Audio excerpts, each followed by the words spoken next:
आडनावामागे समृद्ध इतिहास असतो. आडनाव धारण करणाऱ्या कुटुंबाचे उत्पत्ती, त्यांचे वंश आणि सामाजिक स्थिती याबद्दल इतिहासकार यांचे वेगवेगळे मत असतात. सर्वसाधारणपणे दोन वंश मानले जातात, एक सूर्यवंश व दुसरा चंद्रवंश.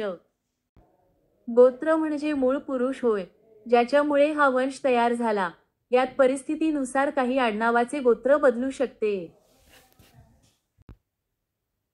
ज्याच्या मुळाशी आपली कुलदेवता वास करते त्याला देवक असे म्हणतात.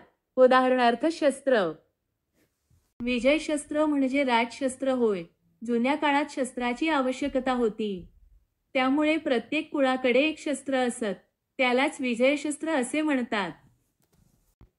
कुलदेवता प्रत्येक कुळाची एक देवता असते, तिची ते वर्षानुवर्षे उपासना करत असतात, तिला कुलदेवता म्हणतात.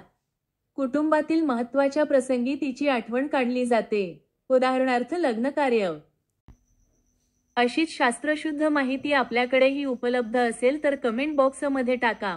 पुढील व्हिडिओ बनविण्यासाठी तिचा उपयोग होईल. धन्यवाद.